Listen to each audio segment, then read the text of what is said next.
চাই পূর্ণাঙ্গ স্বাধীন ফিলিস্তিন। আর এই দাবিতেই এবার জাতিসংঘে একজোট হয়েছে 143টি দেশ, যেখানে আছে বৃহত্তর মুসলিম সম্প্রদায়ের বাংলাদেশও। বিশ্বের আনাচে কানাচে যখন স্বাধীন ফিলিস্তিনের পক্ষে ছড়িয়ে পড়েছে আন্দোলন, তখন তা নিয়ে এবার কার্যকরী এক সিদ্ধান্ত নিতে উঠে পড়ে লেগেছে জাতিসংঘের সাধারণ পরিষদ। আর সে হিসেবে ফিলিস্তিন জাতিসংঘের সদস্য হিসেবে যোগ দিতে পারবে কিনা তারই এক যাচাই বাছাই হয়ে গেল জাতিসংঘে। তবে কি এবার সত্যি স্বাধীনতার পথে আগাচ্ছে ফিলিস্তিন, নাকি মোড়ল দেশগুলোর কলকাঠিতে নড়ছে নানা খেলা? পাশাপাশি জাতিসংঘের সাধারণ পরিষদ কর্তৃক প্রস্তাব গৃহীত হবার অর্থ কি?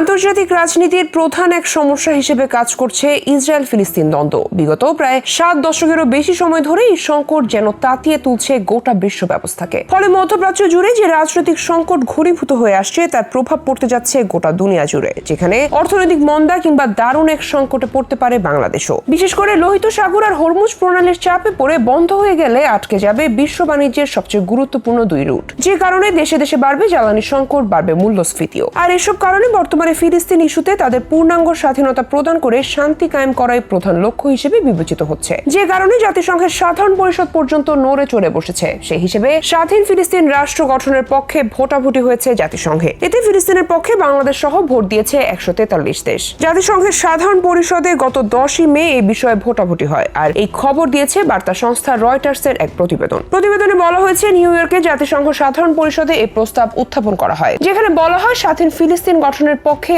আবারও নিরাপত্তা পরিষদে ভোট নেওয়া হোক। এতে আপনাদের সমর্থন আছে কিনা? সাধারণ পরিষদে এই প্রস্তাবের পক্ষে ভোট দিয়েছে 143 দেশ। অন্যদিকে যুক্তরাষ্ট্র এবং ইসরায়েল সহ বিপক্ষে ভোট দিয়েছে 9টি দেশ। এছাড়া প্রস্তাবে ভোট দেওয়া থেকে বিরত ছিল মোট 25টি দেশ। এই প্রসঙ্গে সংবাদ মাধ্যমগুলো জানিয়েছে, এই প্রস্তাব ফিলিস্তিনকে জাতিসংঘের পূর্ণ সদস্য পদ দেয় না, তবে কেবল জাতিসংঘে তাদের যোগদানের যোগ্য হিসেবে স্বীকৃতি দেয়। এদিকে 2011 সালে জাতিসংঘের পূর্ণ সদস্য পদ পেতে আবেদন করেছিল ফিলিস্তিন। সেই আবেদন এখনো ঝুলে আছে। গত মাসে ভোটের আয়োজন করা হয় নিরাপত্তা পরিষদে। সেখানে ফিলিস্তিনকে জাতিসংঘের পূর্ণ সদস্যপদ দেওয়ার কথা হয়েছিল। 15 সদস্যের নিরাপত্তা পরিষদের 12টি দেশ প্রস্তাবের পক্ষে ভোট দেয়। ভোট দেওয়া থেকে বিরত থাকে যুক্তরাজ্য ও সুইজারল্যান্ড। কিন্তু শেষ পর্যন্ত যুক্তরাষ্ট্র প্রস্তাবে ভেটো দেওয়ায় তা আর পাশ হয়নি। তবে পূর্ণ সদস্যপদের আবেদন আবারও সচল করার চেষ্টা করছে ফিলিস্তিন। সাধারণ পরিষদে এই প্রস্তাব পাশ হলে কার্যকরভাবে তা ফিলিস্তিন রাষ্ট্রকে স্বীকৃতি দেওয়া হবে। তবে কোনো দেশকে জাতিসংঘের পূর্ণ সদস্য পদ পেতে হলে অবশ্যই নিরাপত্তা পরিষদের ছাড়পত্র লাগবে। নিরাপত্তা পরিষদ ছাড়পত্র দিলে বিষয়টি উঠবে জাতিসংঘের সাধারণ পরিষদে। 193 সদস্য বিশিষ্ট এই পরিষদের কমপক্ষে 2/3 ভোট দিলেই তবে ওই দেশটি জাতিসংঘে প্রবেশ করতে পারবে। তবে ফিলিস্তিনকে জাতিসংঘের পূর্ণ সদস্যপদ দিতে না পারলেও গত